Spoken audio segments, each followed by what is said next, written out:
Hi, everybody, and welcome back to video number 4 in Chapter 9. And here we'll look at completing the Key's weighted average interest rate computation. Here we have the two principles for the 10-year, for the 10% 5-year note and the 12% 5-year note.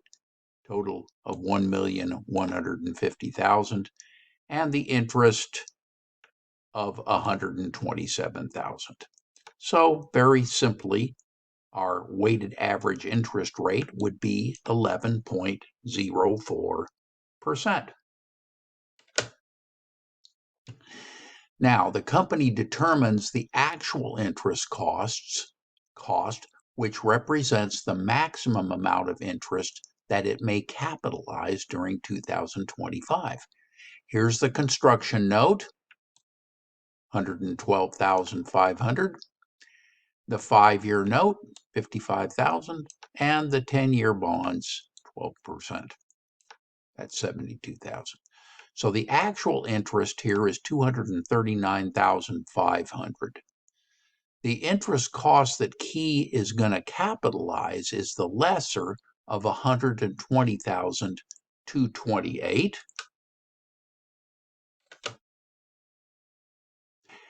The avoidable interest, and $239,500, which is the actual interest. So we're going to pick up the $120,228. All right. So journal entries then. On January 1, we'll debit land and building, or normally I use construction in progress or process, and then cash $210,000. On March 1, we debit buildings, $300,000, credit cash to pay for it. Same journal entry, different amounts for May 1 and December 31st. And then finally, our capitalized interest, the $120,228 that we just calculated on the previous slide, and then our interest expense of $119,272, and that gives us cash out to pay for all of that of $239,500. All right, so if we look at how that looks on the income statement, here's our income from operations, and our other expenses are going to include the interest expense. We're going to subtract out the capitalized interest to get to $119,272. Okay, Tesla again is showing note number 8 here, their property, plant, and equipment, net, and they're currently constructing the Gigafactory Berlin under conditional permits. So I think you can read this as easily as I can, but you'll notice that the capitalized interest is disclosed here at $48 million and $31 million respectively of interest. They capitalized that. Okay, here we'll take a look at an example. The Barton Company borrowed $300,000 at 12% payable annually to finance the construction of a storage building. In 2025, the company made the following expenditures: March, June, July, and December. The building was completed in February of 2026, and additional information includes other debt financing here, 10-year 13% bond, and a 6-year 10% note for $4 million and $1.6 million respectively. On March 2nd, the expenditure included land costs of $15,000. And then finally, interest revenue earned in 2025 was $4,900. So they want you under alpha here to determine the amount of interest to be capitalized in 2025 in relation to the construction of the building. And then under Bravo, they want you to prepare a journal entry to record the capitalization of interest and the recognition of interest expense, if any, at December 31, 2025. So what does that look like? Okay, computation of the weighted average accumulated expenditures. Here's all our expenditures like we've been doing, $396,000. Here's the capitalization periods and the calculation of 152,500 as the weighted average accumulated expenditures. The computation of avoidable interest, we're going to take the weighted average accumulated expenditures here and multiply that times 12%. That's the interest rate. So our avoidable interest is $18,300. This 12% was used because of the $152,200 in weighted average accumulated expenditures is less than the $300,000 borrowed.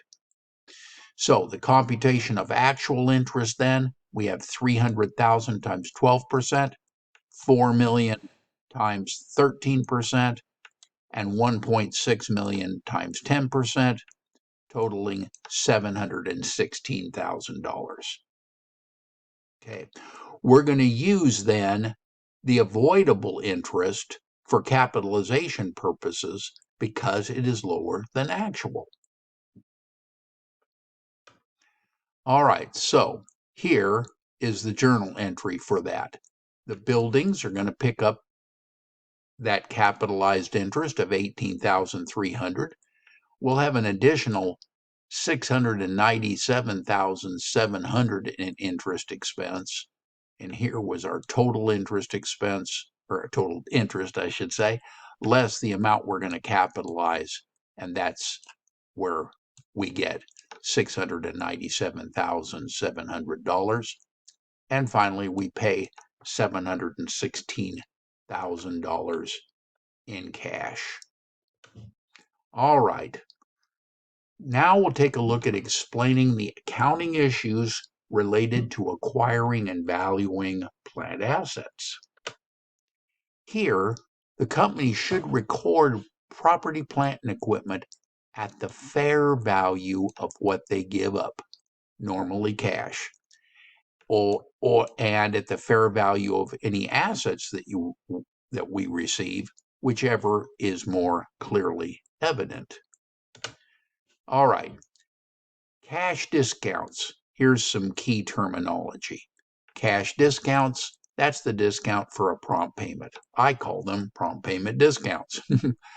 Deferred payment contracts, here are assets that are purchased on long-term credit contracts at the present value of the consideration exchanged. Lump sum purchases, here we're going to allocate the total cost among the various assets on the basis of their relative fair values.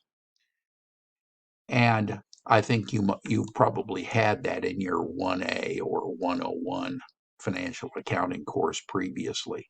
And then here we're going to issue stock. The market price of the stock issued is a fair indication of the cost of the property acquired. Okay, here we're going to assume that Caribou Coffee purchases a new espresso machine today in exchange for a $10,000 zero interest bearing note payable due 4 years from now. How would you record the asset assuming the market rate of interest is 9%?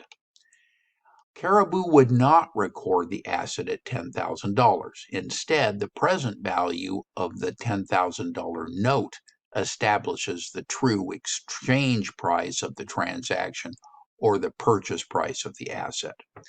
Given the interest rate at 9%, at which to discount a single payment of $10,000 at 4 years, we can find that in the present value table 5.2, and it's 0.70843 multiplied by $10,000, and that will give us the what they would record this asset at for $7,084.30.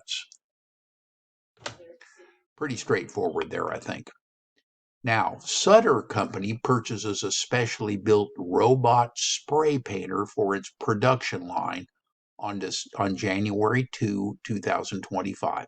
They issue a $100,000 5-year zero interest bearing note to Wrigley Robotics for the new equipment. The prevailing interest rate for obligations of this nature is 10%. So Sutter is to pay off the note in 5 $20,000 installments made at the end of each year. Sutter cannot readily determine the fair value of this specially built robot. What entries do you make to record the purchase of the spray painter? What entries would you make on December 31st, 2025 and 26 to record the payments on the installment notes? Again, we're going to go look at the present value tables. This time, we're going to look at present value tables for a annuity on table 5.4. So essentially what we're going to do is take that $20,000, multiply it by 3.79079, and that's going to give us the value of this asset at $75,816. The difference between $100,000 and $75,816 is $24,184, and we'll debit discount on notes payable for that amount. All right. Now, if we look at these payments on an installment note basis, what the journal entries are going to look like, here we have our interest expense, $7,582, notes payable, $20,000, cash, $20,000, and discount on notes payable. Now, we get that from this partial amortization schedule shown here at the bottom of this sheet. And they start out with our carrying value, just like we always do for effective interest calculations, our payments, our interest, our reduction of principal, in this case, away we go until we've amortized that whole $75,816. Okay, and so I think these are pretty straightforward calculations given that amortization schedule. Okay, now Echo Homes has decided to purchase several assets of a small heating business, Green Heating, for $80,000. Green Heating is in the process of liquidation. Its assets sold are as follows. It has book value and fair value for inventory, land, and building. So its book value is less than fair value here. How do you allocate the cost between inventory, land, and building? What journal entry would you make to record that purchase?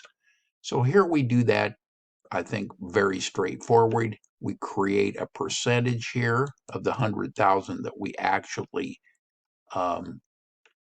spent on buildings, land, and inventory, multiply it through times $80,000, and we get our allocated inventory, 20,000, land, 20,000, buildings, 40,000, and cash out of 80,000. That looks like a good place to stop this video. And when we return, we'll take a look at issuing stock. Until that time, bye for now.